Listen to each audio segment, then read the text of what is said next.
Hello बच्चों, मैं बीवी सिंह। आज मैं कक्षा 12 के भौतिक विज्ञान में आप लोगों को लेक्चर नंबर 2 में डिफ्रैक्शन वाले पार्ट का आगे वाला भाग पढ़ाएंगे। ठीक है, कल के लेक्चर में मैंने आपको विवर्तन के बारे में पढ़ाया था। विवर्तन से पहले के कुछ टॉपिक को मैंने रिपीट किया था।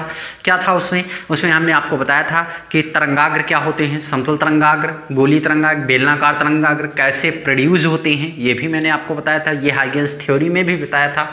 ठीक है, और यहाँ पर भी मैंने जो है कल इससे पहले वाले लेक्चर में भी मैंने बताया है। ठीक है, और जो इससे पहले वाला लेक्चर जिन्होंने नहीं पढ़ा वो थोड़ा सा पढ़ लेते हैं। ठीक है, वो पढ़ लें, पहले देख लें लेक्चर को और उसके बाद उसके बारे में जानकारी ले लें।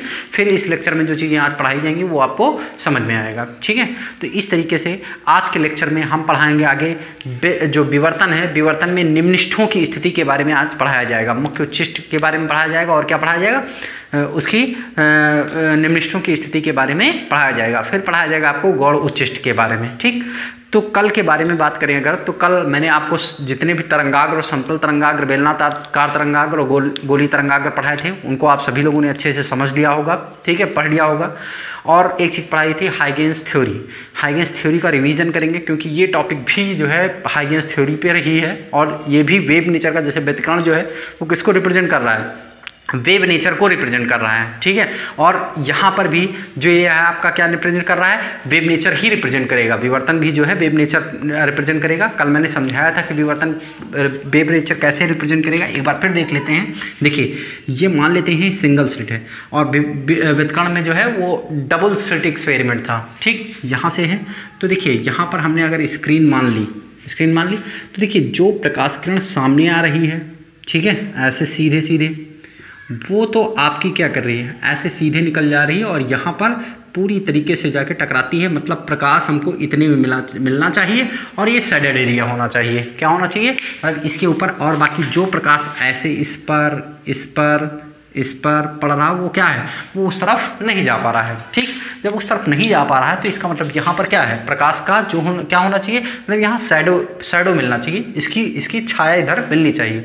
लेकिन देखा गया कि जब इस तरह सिंगल स्लिट से निकाला गया तो देखा गया कि ये जो प्रकाश इस किनारे पर आकर पड़ता है वो क्या होता है, थोड़ा सा ऐसे बेंड कर जाता है। यहाँ पर जो पड़ता है वो भी थोड़ा सा बेंड कर जाता है। इस तरीके से शेडेड एरिया में भी हमको लाइट मिलती है, प्रकाश मिलता है। ठीक है, और ये घटना जो है क्या कहलाती है, प्रकाश का विवर्तन। ये थोड़ा सा चौंकाने वाला भाग था। ठीक है, तो इससे पता चलता है कि अगर जो है लाइट वेव नेचर ना होती, सीधी सरल रेखा में संचरण करती, तो लाइट केवल कहाँ पर मिलना चाहिए था, यहाँ पर मिलना चाहिए था, लेकिन लाइट यहाँ भी मिल रही है।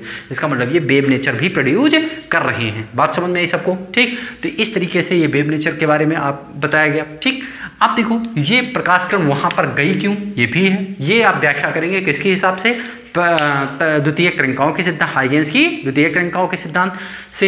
हाइगेंस की द्वितीयक तरंगिकाओं के सिद्धांत में आपसे क्या बताया गया, हाइगेंस की द्वितीयक तरंगिकाओं के सिद्धांत में आपको बताया गया है कि जो मतलब जो ये, अगर हम इसको सिंगल स्लिट मान लें ए और क्या मान लें बी, तो कोई भी तरंगाग्र पर स्थित प्रत्येक बिंदु एक नए प्रकाश स्रोत की भांति क्या करता है, व्यवहार करता है। मतलब ये है कि इस पर यहाँ से जो है ये प्लेन ऐसे तरंगाग्र जो है यहाँ पर ऐसे आके पड़ता है ऐसे। ठीक, तो इस पर जितने भी पार्टिकल होंगे द्वितीय तरंगिकाओं की भांति क्या करेंगे, व्यवहार करेंगे। इसका मतलब यहाँ भी जो है, और वो एक नए प्रकाश स्रोत की भांति व्यवहार करता है जिनसे एक नई द्वितीय तरंगिकाएं निकलती हैं। इसका मतलब यहाँ से भी ऐसे ऐसे ऐसे द्वितीय तरंगिकाएं और इस पर भी ऐसे ऐसे द्वितीय तरंगिकाएं निकलेंगी। ठीक है, और जो वेव प्रोपोगेशन होता है वो हमेशा जो तरंगिकाएं होती है उसके कैसी होती हैं, लंबवत होती हैं। मतलब इनके बीच का कोण जो होगा वो क्या होगा, 90 डिग्री होगा और सब ऐसे प्रकाश किरणें जा रही हैं। इस तरीके से हम कह सकते हैं कि विवर्तन की घटना क्या होती है, जब प्रकाश किरण के मार्ग में कोई अवरोधक आ जाता है। ठीक है, तो जब अवरोधक आता है तो वो उन अवरोधक के किनारों पर थोड़ा सा प्रकाश क्या करता है, मुड़ जाता है। ठीक है, तो इसकी डिफिनेशन में हम क्या कहेंगे, प्रकाश किरण के मार्ग में आने वाले अवरोधों के किनारों पर, प्रकाश किरण के मार्ग में आने वाले अवरोधों के किनारों पर मुड़ जाने की घटना क्या कहलाती है, प्रकाश का विवर्तन कहलाती है। ये मैंने यहाँ से एक्सप्लेन कर दिया। ठीक है, समझ में आया सबको। अब यहाँ के बाद हम जो है हम आते हैं, हमने आपको बताया था विवर्तन दो प्रकार के होते हैं। एक बताया था हमने आपको क्या, फ्राउनहोफर विवर्तन, और दूसरा क्या बताया था आपको, बोलिए, एक बताया था फ्राउनहोफर विवर्तन, दूसरा बताया था फ्रेनेल विवर्तन। फ्रेनेल विवर्तन में पर्दे और उसके पर्दे और प्रकाश स्रोत के बीच की दूरी क्या होती है, जो है वो परिमित होती है, मतलब दूरी क्या होती है, परिमित होती है। जबकि फ्रेनेल विवर्तन में आपको क्या, उसमें फ्रेस्नेल विवर्तन में, फ्राउनहोफर विवर्तन में आपको क्या मिलता है कि स्रोत और उसके बीच की दूरी क्या होती है, अनंत होती है। तो आपको पढ़ना क्या है इस टॉपिक में, पढ़ना है आपको कौन सा विवर्तन, फ्रेस्नेल विवर्तन, ठीक है। देखिए फ्राउनहोफर विवर्तन, सॉरी क्या पढ़ना है, फ्राउनहोफर विवर्तन। तो जो फ्राउनहोफर विवर्तन आपको पढ़ना है, ठीक। तो फ्राउनहोफर विवर्तन में का सेटअप भी आपको मैंने कल बताया था, ठीक है। फ्राउनहोफर का भी सेटअप जो है मैंने कल आपको बताया था, उसमें होता क्या क्या है ये भी मैंने आपको बताया था, ठीक। तो आज हम शुरू करेंगे फ्राउनहोफर विवर्तन से आपके क्या उच्चिष्टों निम्निष्टों की स्थिति के बारे में जानना शुरू करते हैं। तो सबसे पहले फ्राउनहोफर विवर्तन का जो सेटअप है वो बनाएंगे। मैंने आपको बताया था कि अगर आँख के सामने एक स्लिट ले लेते हैं, ठीक है, और स्लिट को ऐसे रख लेते हैं, ऐसे इधर से अगर ऐसे समझें तो स्लिट को ऐसे ले लेंगे, और अगर इसमें बीच में स्लिट वो है, रेखा छिद्र है, ठीक, और सामने अगर मोमबत्ती जल रही है तो मोमबत्ती की पूरी एक लौ ना दिख के आपको क्या दिखे, एक पैटर्न मिलेगा ऐसे, ठीक है। ज़्यादा चमक की, कुछ कम चमक की, ज़्यादा चमक की, कुछ ऐसे एक पैटर्न मिलेगा। जो जितना दूर जाएंगे, सेंट्रल मैक्सिमा से जितना दूर जाएंगे क्या करेगा, घटता जाएगा, इधर भी घटेगा और इधर भी घटेगा, बीच में जो है ज़्यादा चमकदार जो है आपको फ्रिंज मिलेगी। जैसे इसी को हम क्या कहते हैं, डिफ्रैक्शन कहते हैं, विवर्तन कहते हैं। इसको आप आसानी से ऑब्जर्व कर सकते हैं, बात समझे, ठीक। तो आज हम उसी के बारे में उसका हम पैटर्न जो सेटअप है वो बनाएंगे, और सेटअप से उसके बाद फिर हम निम्नलिखितों की स्थिति ज्ञात करेंगे। चलिए शुरू करते हैं, ठीक है।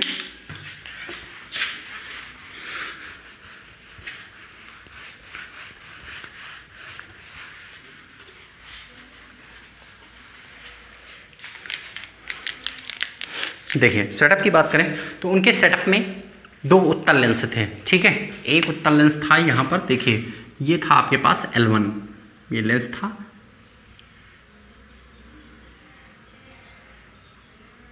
ये लेंस L1 था, और एक लेंस था L2, ये लेंस था L2, ठीक। अब इसमें इन्होंने किया क्या, ठीक है, L1 और क्या था, L2 था। एक प्रकाश स्रोत लिया यहाँ पर, एक प्रकाश स्रोत क्या लिया, S यहाँ पर ले लिया, ठीक है। अब प्रकाश स्रोत इसके ऐसी जगह पर रखा, इसका हम पहले सेंटर खींच लेते हैं ऐसे, ठीक है, ये ठीक। यहाँ पर एक प्रकाश स्रोत इन्होंने लिया, क्या लिया, प्रकाश स्रोत S लिया, ठीक। अब जब प्रकाश स्रोत इन्होंने S लिया तो देखा क्या, देखिए यहाँ से जो है दो प्रकाश किरणें चली, तीन तरीके के ऐसे प्रकाश किरणें, इस पर पड़ी और इस पर पड़ी, और एक प्रकाश किरण ऐसे जाके पड़ी, तीनों प्रकाश किरणें यहाँ से चली, ठीक। जब और ये उस मतलब उन्होंने किया क्या कि जो प्रकाश स्रोत है वो कहाँ पर रखा, L1 के फोकस पर रखा। प्रकाश स्रोत को कहाँ पर रखा, L1 के फोकस पर।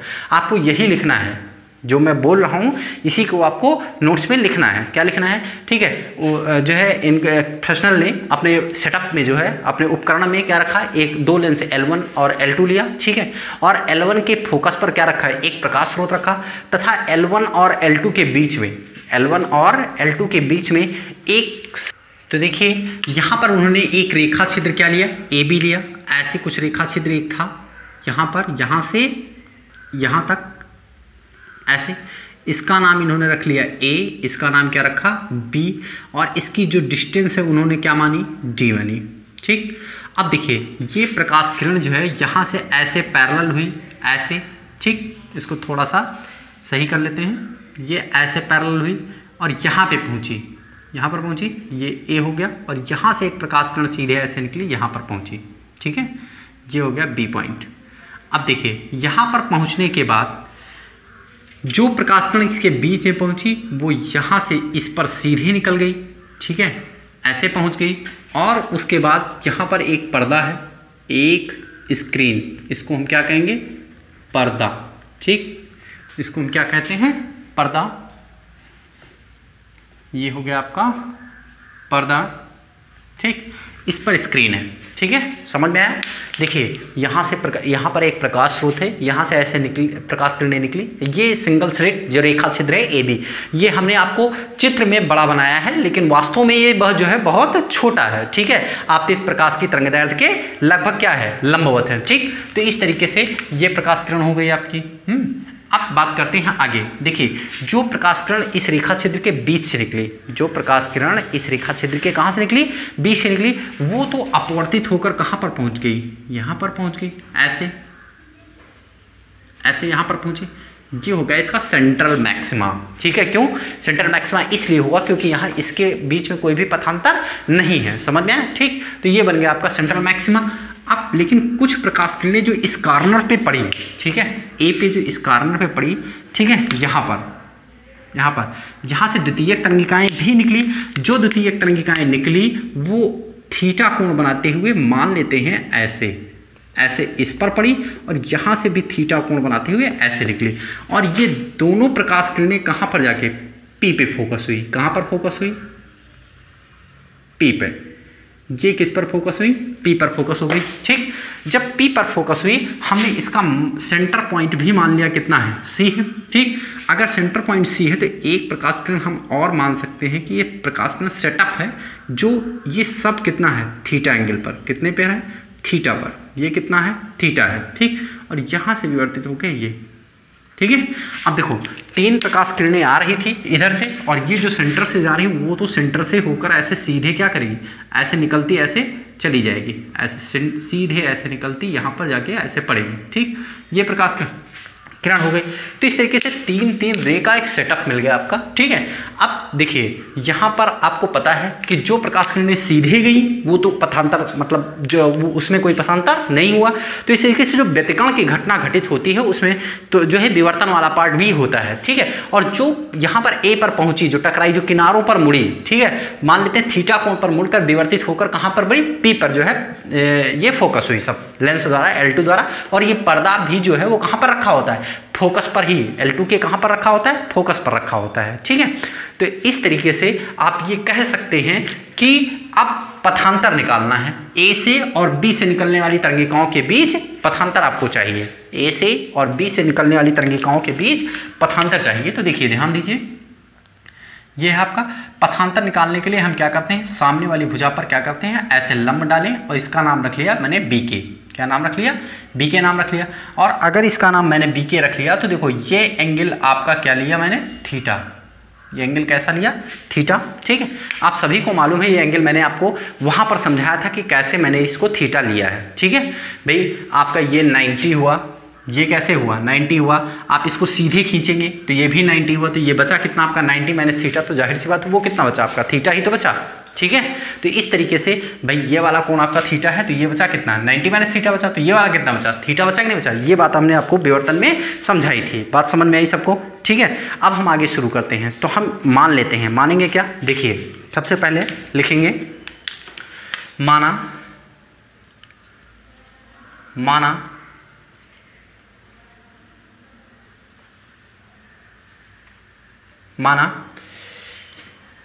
माना जो है सबसे पहले मानेंगे, माना कि जो पथांतर है वो कितना है? बीके है। माना पथांतर कितना है? सबसे पहले जब मानेंगे तो क्या लिखेंगे? और उससे भी पहले अगर मानना तो लिखिए, सब ये थ्योरी लिखने के बाद, सेटअप लिखने के बाद हम सबसे पहले माने कि जो है एक प्रकाश किरण जो है वो क्या करती है? थीटा कोण पर विवर्तित होकर कहाँ पर फोकस होती है? पी पर फोकस होती है। थीटा कोण पर विवर्तित होकर कहाँ पर? पी पर फोकस होती है। तो सबसे पहले लिखेंगे माना रेखा छिद्र की चौड़ाई कितनी है? डी है। माना रेखा छिद्र की चौड़ाई कितनी है? स्मॉल डी है। समझ में आया? रेखा छिद्र की चौड़ाई कितनी है? स्मॉल डी है। ठीक है, अतः ए व बी से, अतः यहां पर लिखें, अतः ए व बी से पी पर पहुंचने वाली तरंगिकाओं के बीच पथांतर, पहुंचने वाली तरंगिकाओं के बीच पथांतर, के बीच पथांतर। पथांतर कैसे ज्ञात करना है ये आपको मैं किसमें बता चुका हूँ? व्यतिकरण में बता चुका हूँ। ठीक, जो ए से पी पर पहुंचेगी उसको कम डिस्टेंस ट्रेवल करनी पड़ेगी, जबकि बी से जो पी पर पहुंचेगी उसको ज़्यादा डिस्टेंस ट्रेवल करनी पड़ेगी। इस तरीके से ए से बी पे हम इस बी वाली किरण पर क्या करेंगे? लंब डालेंगे, जो क्या करेंगे? बी के जो है उसको बी के दूरी क्या करनी पड़ेगी? ज़्यादा चलनी पड़ेगी। ठीक है, तो इस तरीके से बी के बराबर पथांतर कितना है? बी के बराबर माना है सब, तो बी के बराबर कितना है? लैम्डा। ये भी हमने क्या किया है? माना है। ठीक, बात समझ में आई? अब देखो त्रिभुज ले लेंगे सबसे पहले, कौन सा? ए बी के में त्रिभुज कौन सा लेंगे?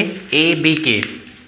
त्रिभुज ए बी के में ठीक, हम बात करते हैं साइन थीटा बराबर, ठीक है, ए बी के में साइन थीटा।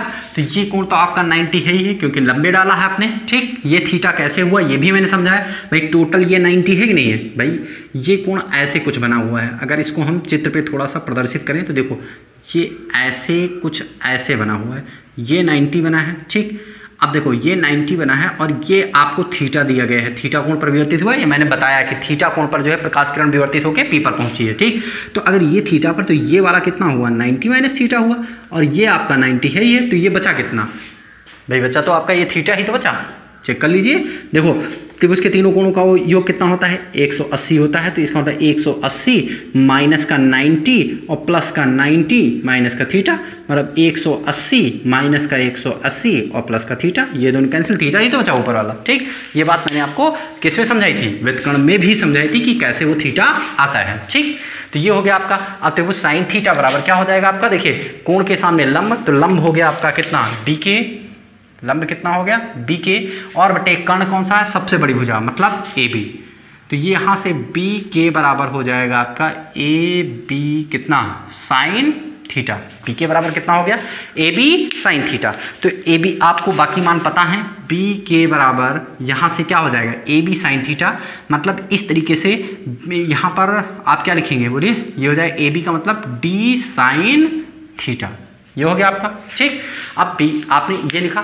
अब यदि हम ए और बी को दो बराबर भागों में बांट दें, ए बी को अगर दो बराबर, सी एक ऐसा बिंदु है जो ए बी को तो क्या करता है दो बराबर भागों में बांटता है, ठीक है। तो देखिए यहाँ पर लिखेंगे ए बी को दो बराबर भागों में बांटने पर, ए बी को दो बराबर भागों में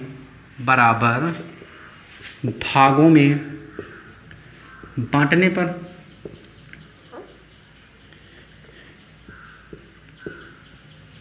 पर, ठीक, ए बी को दो बराबर भागों में बांटने पर ए सी व बी सी से पी पर पहुंचने वाली तरंगिकाओं के बीच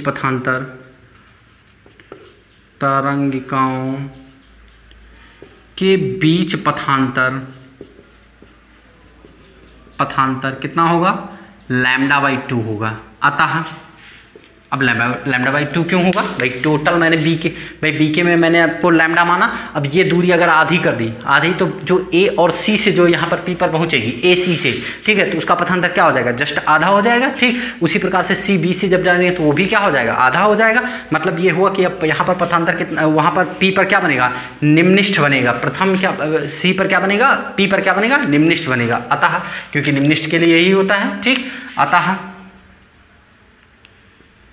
पी पर निम्निष्ठ का निर्माण होगा, क्या होगा निम्निष्ठ का निर्माण होगा, ठीक।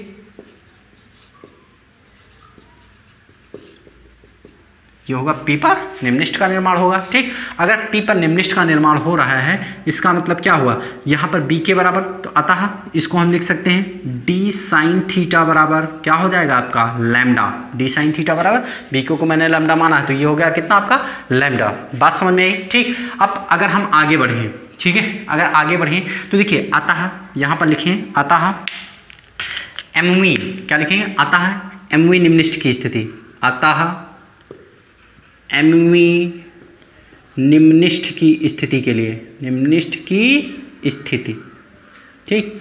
आपकी हेडिंग भी यही होगी। सबसे पहले केंद्रीय उच्चिष्ठ के मतलब केंद्रीय उच्चिष्ठ के बारे में लिखेंगे क्योंकि जो आपका जो प्रकाश किरण विवर्तित नहीं होता वो लेंस L2 द्वारा O पर फोकस किया जाता है, जहां पर पथांतर ना होने के कारण क्या बनता है केंद्रीय उच्चिष्ठ बनता है। मतलब प्रकाश की तीव्रता सबसे ज़्यादा कहाँ पर होगी O पर होगी, ठीक है। और जो थीटा कोण पर विवर्तित हो जाता है वो कहाँ पर पहुँचता है P पर। तो इसका मतलब P पर क्या बन रहा है आपका प्रथम आपको MV निम्निष्ठ की स्थिति मिल जाएगी। आपको क्या फार्मूला मिलेगा देखिए डी साइन थीटा बराबर क्या लिखेंगे डी साइन थीटा बराबर प्लस माइनस एम लैम्डा। मतलब प्लस माइनस एम क्यों, क्योंकि ऊपर और नीचे की बात, मतलब जितने पर ऊपर बनेगा उतने पर क्या बनेगा नीचे भी बनेगा। अगर ये नीचे भी तो भाई द्वितीयक तरंगिकाएं क्या हमने बताया था सभी दिशाओं में निकलेगी तो प्रकाश किरण इधर भी तो खींच सकते हैं, तो नीचे की ओर भी ये विवर्तित हो सकती है। मतलब ये जो विवर्तन ऊपर की ओर दिखा ये यहाँ पर तो विवर्तित हो सकती है ऐसे ऐसे, तो यहाँ पर फोकस कर सकती है, ठीक। ठीक है। तो इस तरीके से यहाँ पर प्लस माइनस क्या हो जाएगा, एम लैम्डा, ठीक है। अतः देखिए यहाँ से देखें, अतः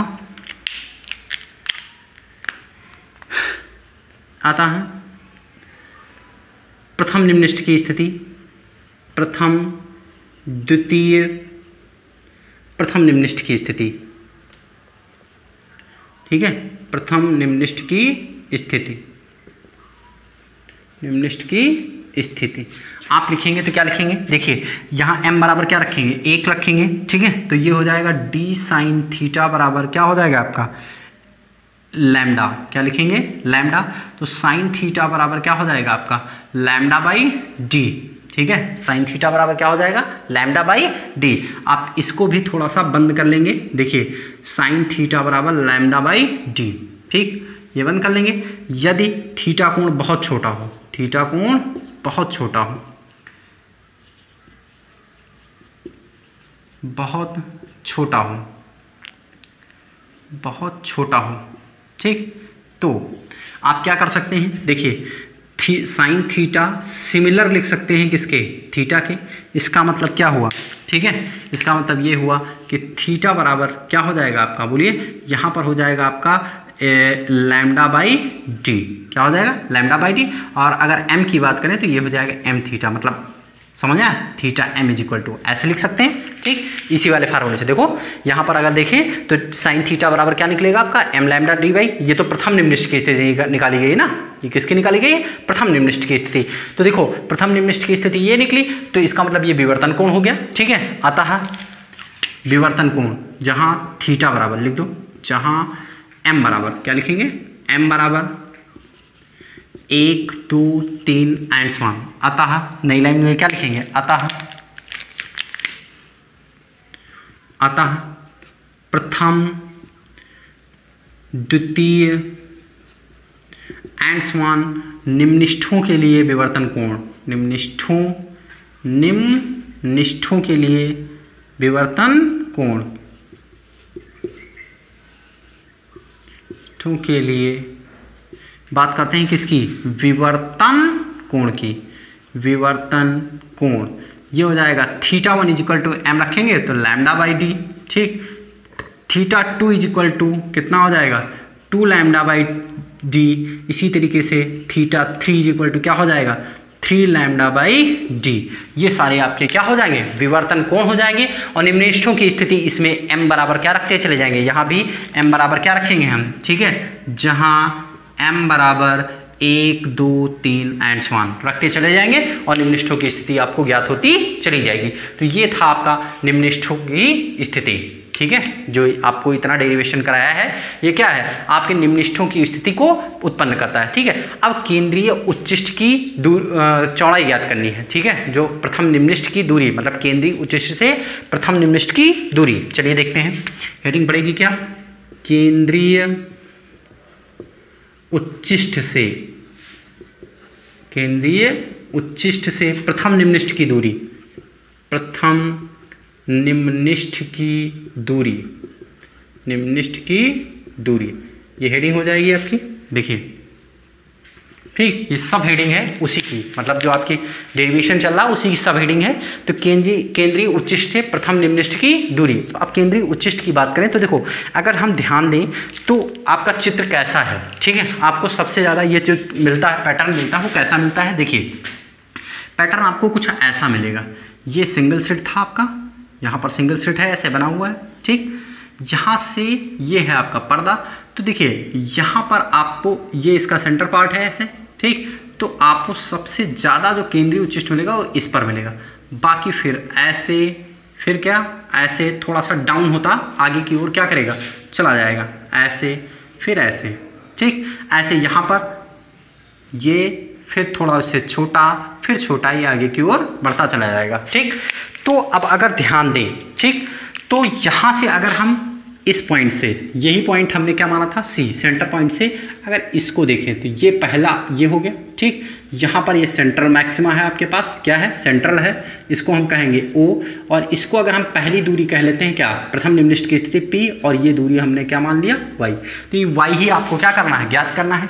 और हम पर्दे के बीच की दूरी किससे रिप्रेजेंट करते हैं, कैपिटल डी से, तो ये भी आपका क्या हो गया, कैपिटल डी हो गया। यहाँ से यहाँ तक का ये पार्ट कितना हो गया आपका, कैपिटल डी हो गया, ठीक। ये एंगल आपने विवर्तित कोण क्या लिया है, थीटा लिया है आपने, ठीक।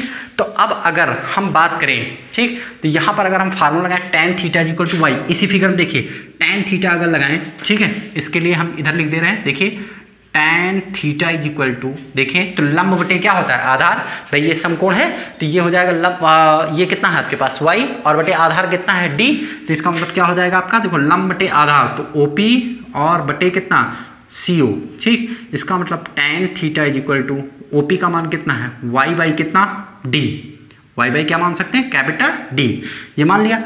अब देखो यहाँ पर आपने क्या लिखा, साइन थीटा लिखा, ठीक है, ये साइन थीटा है, और ये क्या निकाला आपने, tan थीटा, ठीक। अब अगर इन इक्वेशन नंबर 1 और 2, इसको इक्वेशन नंबर क्या बना लेंगे 2, ठीक। अगर थीटा कोण बहुत छोटा है, क्या लिखेंगे, यदि थीटा कोण बहुत छोटा है, ठीक, यदि थीटा कोण बहुत छोटा है, थीटा कोण बहुत छोटा है, ठीक, तो हम दोनों को साइन थीटा सिमिलर ले सकते हैं, किसके, tan थीटा, किसके लिख सकते हैं, tan थीटा, दोनों एक बराबर लिख सकते हैं, साइन थीटा और क्या लिख सकते हैं, tan थीटा, दोनों को हम क्या लिख सकते हैं, बराबर लिख सकते हैं, ठीक।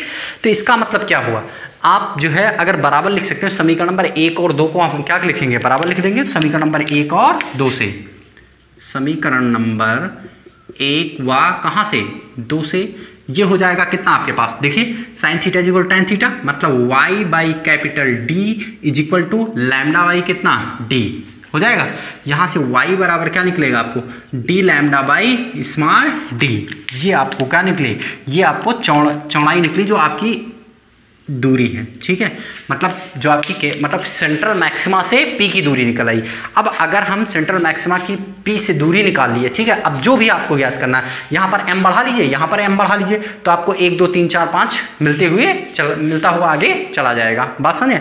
अगर हम इसका कंपेरिजन यहाँ से कराएं, ठीक है, sine theta is equal to m lambda by D से, यहाँ से कराएं कितने से, m लैम्डा बाई डी से, ठीक है।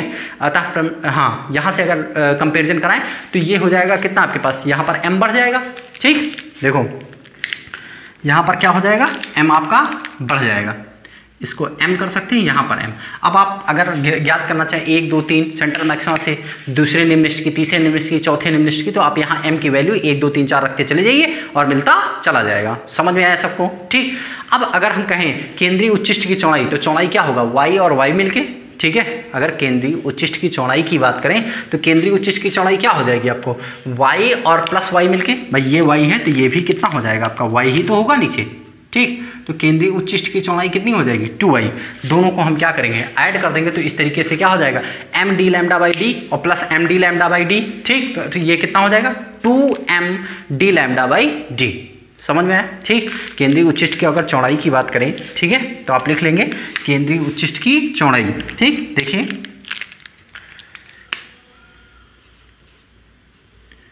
केंद्रीय उच्चिष्ट की चौड़ाई विवर्तन में ये कितना हो जाएगा आपका, देखिए यहाँ पर लिखेंगे आपym इज इक्वल टू, क्या लिखेंगे, चौड़ाई की बात करें तो width v is equal to w is equal to लिख लीजिए 2 बार ym प्लस ym, मतलब w इज इक्वल टू, यहाँ पर क्या हो जाएगा, दोनों सेम है ना, तो 2ym, मतलब इसका हम आंसर यहाँ पे लिख दे रहे हैं, देखिए बीच में यहाँ पर हम आंसर लिख दे रहे हैं, नोट कर लीजिएगा सभी लोग। ये हो जाएगा कितना आपके पास, देखिए w is equal to 2ym की वैल्यू कितनी है, m d lambda by small d, ये इसका क्या हुआ, वृत्त व केंद्रीय फ्रिंज की चौड़ाई हुई, ठीक है।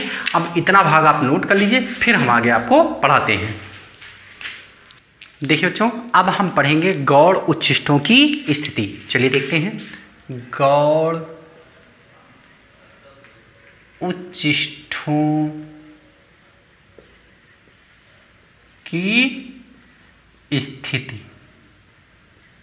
ठीक। अगर आप गौड़ उच्चिष्टों की स्थिति ज्ञात करना चाहते हैं, ठीक है, तो देखिए गौड़ उच्चिष्ट की स्थिति किसे कहते हैं? दो क्रमागत निम्निष्ठों के बीच, दो क्रमागत निम्निष्ठों के बीच कुछ प्रकाश क्या करता है? पहुंच जाता है, ठीक। जो कुछ प्रकाश पहुंचता है तो उसे हम कहते हैं क्या?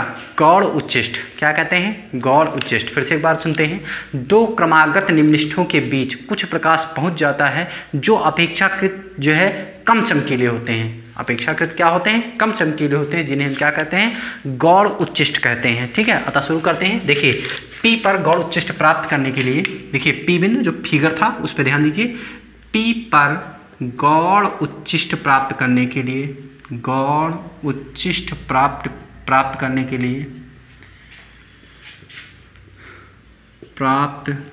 करने के लिए, पथांतर λ/2 का विषम गुणज होना चाहिए। λ/2 का विषम गुणज होना चाहिए। देखिए थोड़ा सा ये व्यतिकरण से उल्टा चल रहा है, ठीक है। जब इसमें लैम्डा पथांतर था तो आपको निम्निष्ठ मिल रहा था। अभी मैंने दिखाया आपको, जब लैम्डा पथांतर था तो क्या मिल रहा था? निम्निष्ठ। जबकि व्यतिकरण में क्या मिल रहा था? उच्चिष्ट। बात समझ में? यहाँ पर अब λ/2 अगर पथांतर लेंगे उस तो फिर विषम गुणज होगा, मतलब λ/2 का अगर विषम गुणज लेंगे तो आपको क्या मिलेगा? यहाँ पर उच्चिष्ट मिलेगा, ठीक है। इसका मतलब जो पथांतर होगा वो b के बराबर क्या होगा आपका?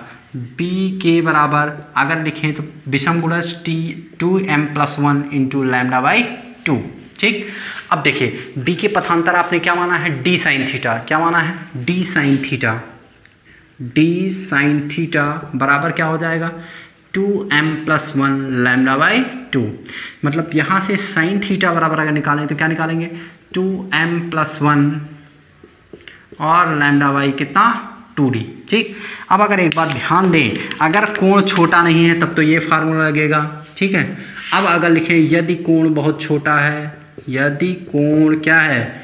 बहुत छोटा है, यदि कोण बहुत छोटा है तो, ठीक है, यदि कोण बहुत छोटा है तो क्या हो जाएगा आपका? देखिए यहाँ से लिखेंगे साइन थीटा इज सिमिलर कितना? थीटा। मतलब इसको लिख सकते हैं theta m is equal to क्या लिख सकते हैं? 2m+1 और क्या हो जाएगा? λ/2d। इसका मतलब क्या हुआ कि अब आप यहाँ पर m का मान रखते चले जाइए, ठीक है। m बराबर क्या रखेंगे? 1 2 3 4 रखते चले जाइए और आपको जो है गौड़ उच्चिष्टों की स्थिति मिल जाएगी, ठीक है। तो लिख लेंगे अतः प्रथम द्वितीय एंड समान उच्चिष्टों की स्थिति, ठीक। क्या हो जाएगा आपका? थीटा 1 इज इक्वल टू, यहाँ पर क्या रखेंगे? देखिए 2 1 जा 2 + 1 3 λ/2d, 3 λ/2d और अगला जो रखेंगे 2 रखेंगे तो 2 दूनी 4 1 5, मतलब 5 λ/2d और फिर 7 λ/2d और ऐसे आपको ज्ञात होता चला जाएगा। प्रथम द्वितीय उच्चिष्टों की स्थिति एंड समान होगी। समझ में आया? ठीक। इस तरीके से आपको उच्चिष्टों की स्थिति मिल जाएगी। तो इस तरीके मैंने आपको चौड़ाई भी पढ़ा दी, ठीक। अब इसमें एक टॉपिक बचता है फ्रेनल दूरी, ठीक है।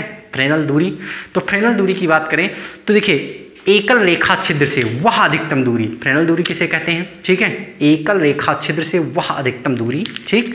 अगर हेडिंग डाल दें देख लेते हैं, फ्रेनल दूरी, फ्रेनल दूरी, ठीक।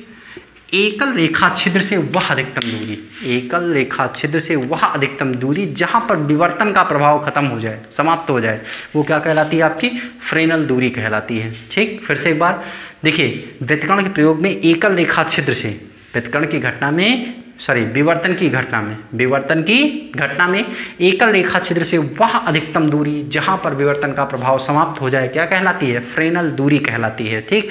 इसको हम रिप्रेजेंट करते हैं किससे? ZF से। किससे रिप्रेजेंट करते हैं? ZF से। और इसका फार्मूला होता है, देखिए ZF is equal to d²/λ, ठीक है। ZF इज इक्वल टू क्या होता है?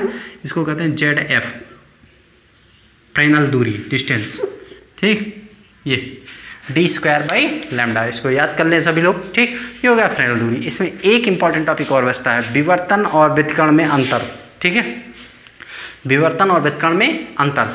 देखिए हम सबसे पहला अंतर तो ये लिखते हैं, दोनों जो अगर व्युत्कर्ण की बात करें तो दोनों स्रोत कैसे होने चाहिए, कला संबद्ध स्रोत होने चाहिए। ठीक है, व्युत्कर्ण की घटना में मैंने आपको बताया कि दोनों स्रोत कैसे होने चाहिए, कला संबद्ध स्रोत होने चाहिए। ठीक है, और जो विवर्तन पढ़ा उसमें मैंने एकल स्रोत लिया, कैसा, एकल रेखा छिद्र लिया। ठीक है, इसका मतलब ये है कि यहाँ पर द्वितीयक तरंगिकाओं के बीच जो है जो विवर्तन है वो द्वितीयक तरंगिकाओं के बीच व्यतिकरण के कारण उत्पन्न होता है। क्या होता है, विवर्तन जो है वो व्यतिकरण दो तरंगिकाओं के बीच किसके कारण, व्यतिकरण के कारण उत्पन्न होता है। ठीक, अब इसके बाद बात करें, ठीक है, व्यतिकरण फ्रिंजों की चौड़ाई क्या होती है, सभी जगह पर बराबर होती है, चाहे ब्राइट फ्रिंजें हो चाहे डार्क फ्रिंजें हो, सबकी चौड़ाई क्या होती है, बराबर होती है व्यतिकरण की घटना में। जबकि विवर्तन में सेंट्रल मैक्सिमा की चौड़ाई सबसे ज़्यादा, उसके ऊपर और उसके नीचे जैसे जैसे जाए फ्रिंजों की चौड़ाई क्या होगी, कम होती चली जाएगी। बात समझ आई? ठीक है, तो इस तरीके से कुछ आपके ये अंतर हैं, तो इनको आप सभी लोग क्या करेंगे, याद करेंगे। इस तरीके ये लेसन यहीं पे आज क्या होता है, समाप्त होता है। आप इस लेसन को पूरी तरीके से फिर से अच्छे से पढ़ लीजिए, बोर्ड परीक्षा के लिए काफ़ी इंपॉर्टेंट है। फिर मिलते हैं।